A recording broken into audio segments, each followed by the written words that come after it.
पहले हम बैंकिंग की बात कर रहे थे। Bank of Baroda, bank of India, Canara bank, SBI आज एक्सपायरी है, लेकिन ये निजी क्षेत्र के मुकाबले क्या सरकारी बैंक से भी और चढ़ेंगे अगर बेट लगानी हो तो? इनफैक्ट एक बार बता दूं कि निफ्टी डे लो पे है 9167 के लेवल पे, 9170 के लेवल को भी ब्रीच कर दिया है। तो अब बिकवाली जो वो और एग्जैजरेट हो रही है मार्केट्स पे। बैंकिंग स्टॉक्स पे व्यू दीजिए सर, खासतौर से सरकारी बैंकिंग स्टॉक्स पे क्या किया जाए? देखिए, आज का जो डेटा है, इनफैक्ट कल और परसों 3 दिन का कंबाइंड डेटा देखें तो बैंकिंग पीएसयू का डेटा काफ़ी स्ट्रांग है। आज मार्केट में भी आज एवरेज 4 से 5% सारे स्टॉक्स में ओपन इंटरेस्ट एडिशन है और स्टॉक्स में प्राइस मोमेंटम ऊपर के हैं। तो डेटा सारे पॉजिटिव हैं। अगर आप डिलीवरीज चेक करेंगे तो इनमें सारे में वॉल्यूम्स बढ़े हैं, डिलीवरीज बढ़े हैं। तो मुझे लग रहा है कुछ ना कुछ इन स्टॉक्स में एक्यूमुलेशन हो रहा है, बाइंग हो रहा है। तो मैं समझता हूं बाय पोजीशन होल्ड करनी चाहिए। अगर नया कोई बाय करना है तो उसके हिसाब से बैंक ऑफ बड़ौदा और कैनरा बैंक, ये 2 स्टॉक्स लग रहे हैं कि आउट परफॉर्म करेंगे, ऊपर की तरफ मूव कर सकते हैं। और अगर आप प्राइवेट बैंक्स में कुछ देख रहे हैं तो मुझे लगता है इंडसइंड बैंक है, यस बैंक है, ये 2 स्टॉक्स हैं जिसमें पॉजिटिव मोमेंटम रह सकता है। लेकिन मार्केट्स की चाल कैसे रह सकते हैं? टेक्निकल व्यू तो हमने आपको बताया। आज जब बिरला सन लाइफ म्यूचुअल फंड के महेश पाटिल साहब भी हमारे साथ जुड़े थे, आइए सुनते हैं कि उनका मार्केट्स को लेकर क्या पर्सपेक्टिव है।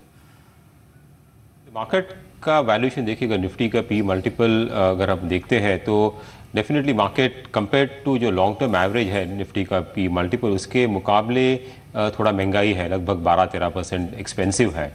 बट इसके बावजूद भी मैं बोलूँगा कि जो इन्वेस्टर्स लॉन्ग टर्म के लिए मार्केट की तरफ देख रहे हैं उनको अभी भी इन्वेस्ट करना चाहिए, बल्कि धीरे धीरे करना चाहिए, एग्रेसिवली ये लेवल पे नहीं करना चाहिए। कुछ करेक्शन आता है तो उसमें पार्टिसिपेट करना चाहिए, बिकॉज भला मार्केट थोड़ा एक्सपेंसिव है, बट अगर 2-3 साल का अगर व्यू लेते हैं तो यहाँ से अर्निंग्स ग्रोथ जो है कंपनीज की, वो इम्प्रूवमेंट उसमें आने की उम्मीद है। चलिए एक बार निफ्टी का टिक बाय टिक देखते हैं, क्योंकि ये जो है दिन के निचले स्तर पे पहुंचा है और वो कारण है यूरोपियन मार्केट्स की नेगेटिव ओपनिंग। 1/4 से आधे फीसदी का डेंट ऐसे में यूरोपियन मार्केट्स पे ओपनिंग पे ही पड़ गया है और इंडियन मार्केट जो है अब स्लाइड कर रहे हैं। 9169 के लेवल पे निफ्टी जो है वो दिन के निचले स्तर पे पहुंचता हुआ नजर आया। लेकिन ऐसी मार्केट पे भी कुछ स्टॉक्स में एक्शन आज देखने को मिला। उसमें एनसीसी 2017 के उच्चतम स्तर पे है। नितिन जी एक बार चार्ट स्ट्रक्चर देख के बताएं, बाजार गिरा, एनसीसी चढ़ा, क्या यहाँ से अब 90 के लेवल के ऊपर अगर टिक गया आज तो एक और लेग देखने को मिल सकती है तेजी की साइड पे? देखिए, पोजीशन होल्ड करनी चाहिए और कोई डिप मिले तो बाई करना चाहिए। स्टॉक अप ट्रेंड की तरफ मूव कर चुका है ये, और धीरे धीरे ये 95-97 की तरफ मूव करेगा। तो ट्रेंड में कोई ऐसे वीकनेस नहीं है, कंटिन्यूएशन ट्रेंड है। नीचे का जो स्टॉप लॉस बन रहा है वहाँ पे ट्रेडिंग स्टॉप लॉस 88 का बनता है, 88 का स्टॉप लॉस रख के कैरी करें। अगर कोई डिप मार्केट में मिलती है और आपको नीचे मिलता है तो ये एक्यूमुलेट करना चाहिए। 96-97 के टारगेट बनते हैं। दूसरा स्टॉक है इंजीनियर्स इंडिया। इस स्टॉक पे क्या किया जाए? शुरुआत ठीक थी, उसके बाद एक रेंज में फंस गया, लेकिन 158 के लेवल के ऊपर है, प्लस कर सकते हैं पोर्टफोलियो में? देखिए, काफ़ी अच्छा चार्ट पैटर्न है। इनफैक्ट इंजीनियर्स इंडिया को मैं लास्ट 2 महीने से काफ़ी क्लोजली ट्रैक कर रहा हूँ। इसमें 149, 147, 144 पे काफ़ी अच्छे वॉल्यूम्स आते हैं, डिलीवरी बेस भी बाइंग होती है। बहुत दिनों के बाद ये स्टॉक 155 के ऊपर निकला है, वीकली चार्ट भी अच्छे हैं। इनफैक्ट आज के लिए मेरी एक पिक भी है, शॉर्ट टर्म ट्रेडिंग के ख्याल से 167, 168 का टारगेट रखा जा सकता है। यहाँ पे स्टॉप लॉस 152 का होगा और मुझे लगता है 167, 170 के टारगेट आपको इस स्टॉक में मिल सकते हैं। जब से डेरिवेटिव मार्केट पे आया मात्र 2 ट्रेडिंग सेशंस में एक स्टॉक में गिरावट, उसके बाद सभी ट्रेडिंग सेशंस इसमें तेजी के ही थे। पिरामल एंटरप्राइजेस की मैं बात कर रहा हूँ, आज भी तेज है गिरते बाजार में। ये स्टॉक कहाँ तक चढ़ेगा सर? 2143 का लेवल तो दिखा दिया पिरामल एंटरप्राइजेस ने।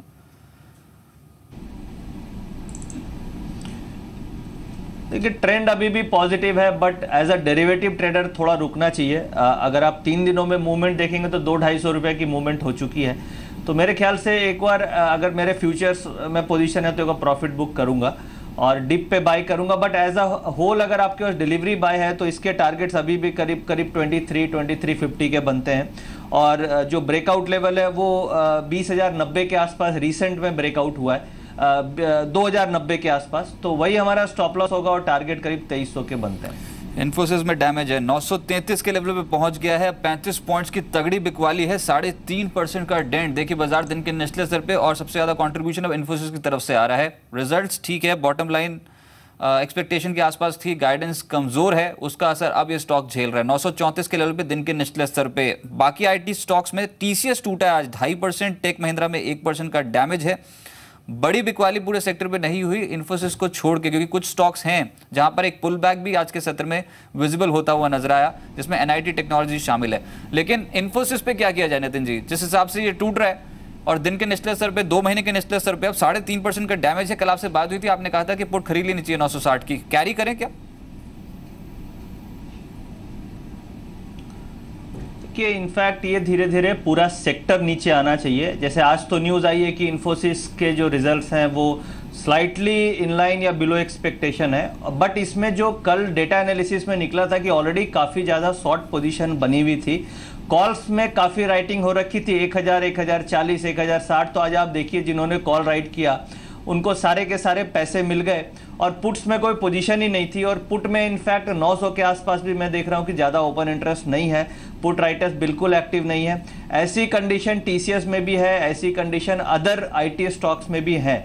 तो वो डेटा देख के तो ये लग रहा है कि आने वाले समय में आईटी स्टॉक्स थोड़ा नेगेटिव परफॉर्म करेंगे और इन्फोसिस, टीसीएस ये दोनों गिरने चाहिए। इन्फोसिस मुझे लग रहा है कि 900 के आसपास आना चाहिए। तो जो पुट रिकमेंडेशन मैंने कल की थी कि पुट बाय करना चाहिए, वो अभी भी आप होल्ड कर सकते हैं। अभी ये करीब करीब 31, 32 के आसपास है, बहुत ज़्यादा नहीं बढ़ी है, बट मुझे उम्मीद है कि ये 40-45 का टारगेट्स आपको दे सकती है। चलिए ठीक है, आपसे बातचीत जारी रखूंगा। इसी बीच आदित्य अग्रवाल साहब मेरे से मौजूद हैं वे टू वेल्थ से, आज की ऑप्शन रणनीति बताने के लिए। आदित्य बताएं, इस गिरते बाजार में कौन सी ऑप्शन पे बेट लगाना ठीक रहेगा? स्टॉक ऑप्शन की बात कर रहा हूं सर मैं। जी पर यहाँ से मैं एचडीएफसी में कॉल ऑप्शन बाय करना चाहूंगा। एचडीएफसी में देखें तो स्टॉक में अच्छा खासा करेक्शन देखा है हमने लास्ट 3-4 दिन में, बट नीचे में 1465, 1470 का काफी स्ट्रॉन्ग सपोर्ट है। वहीं से आज इसमें हम शॉर्ट कविंग आते हुए देख रहे हैं। हमको लगता है कि शॉर्ट टर्म में स्टॉक 1510, 1520 तक के लेवल दिखा सकता है। इसी को ध्यान में रखकर मैं 1480 का एकदम नहीं कॉल ऑप्शन बाय करने की सलाह दूंगा। अभी 21 रुपए के आसपास चल रहा है, इसमें हमारा टारगेट रहेगा 35 रुपए का और नीचे में एक 16 रुपए के स्टॉप लॉस, 15 रुपए के स्टॉप लॉस, इसके अंदर एक लॉन्ग पोजीशन इनिशिएट किया सकती है। चलिए शुक्रिया मेरे साथ जुड़ने के लिए। तो 35 का टारगेट, 15 का स्टॉप लॉस, 1480 की कॉल एचडीएफसी की आपको प्लस करनी है, जो 20-21 रुपए के आसपास मिल रही है। बाजार में एक बाउंस आया तो स्टॉक में पहले आएगा और ये आपको रिवॉर्ड दे जाएगी। 1480 से एक्सपेक्टेशन है वे टू वेल्थ की। फाइनेंस स्टॉक्स की बात हो रही है, उसी को आगे बढ़ाते हैं। नितिन जी कुछ स्टॉक्स देखिए, मुथूट फाइनेंस लगता है यहाँ से भी और तेज होगा सर। इनफैक्ट मुथूट और आज तो उज्जीवन फाइनेंशियल भी निचले से कुछ पुल बैक मोड पे है। India bulls finance, housing finance में निचले से कुछ पुल बैक देखने को मिल रहा है। ये सभी स्ट्रक्चर में से बेहतर ट्रेड कौन सा है?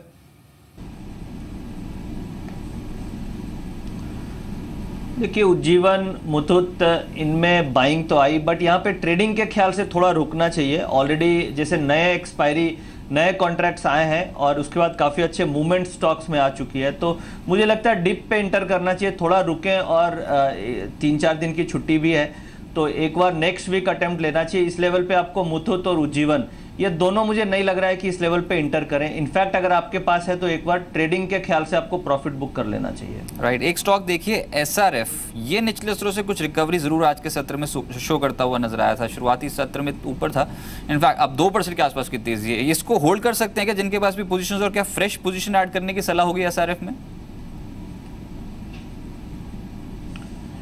ये सही चार्ट्स लग रहे हैं इसके, होल्ड भी करना चाहिए और बाय भी किया जा सकता है। और इनफैक्ट ये पूरी रैली में ये स्टॉक में परफॉर्मेंस भी नहीं आई है, तो अपने सपोर्ट के आसपास है। स्टॉक का 1650 के आसपास सपोर्ट आ रहा है। इसमें लास्ट 2-3 दिनों से हम लोग देख रहे हैं कि थोड़े वॉल्यूम्स आए हैं, ओपन इंटरेस्ट एडिशन हो रही है, तो एक्टिविटी बढ़ी है स्टॉक में। तो मैं समझता हूँ यहाँ पे होल्ड करें या फिर फ्रेश बाय करें। टारगेट 1750 का रख सकते हैं।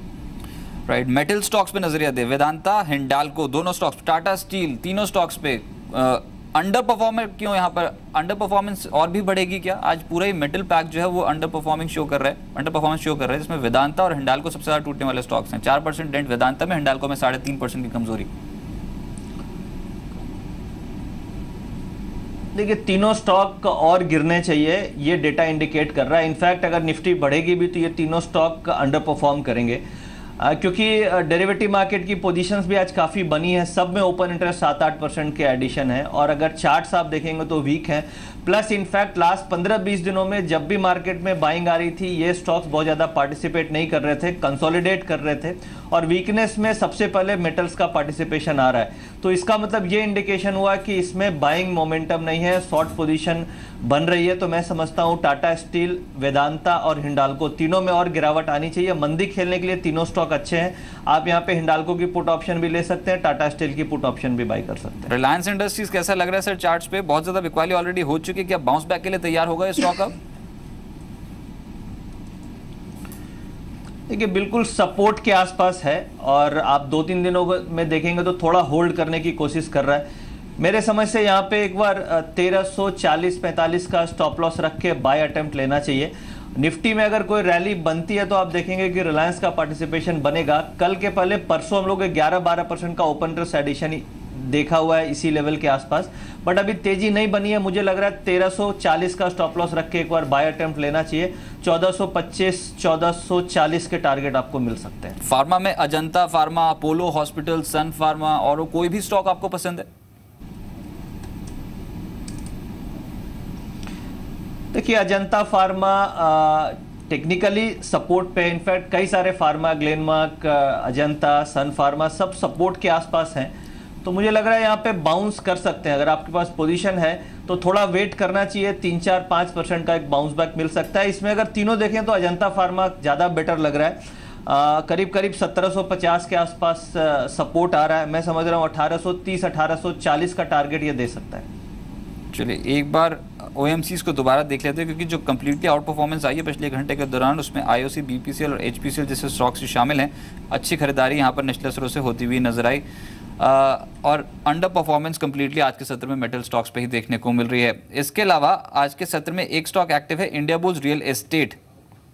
इसको नितिन जी प्रेफर करेंगे एज अ पिक, क्योंकि रियल एस्टेट स्टॉक्स पे तो खरीदारी है ही, लेकिन क्या डेरिवेटिव आंकड़े इंडियाबुल्स के एक्टिव हैं या फिर आपको लगता है कि इसको अवॉइड किया जाए?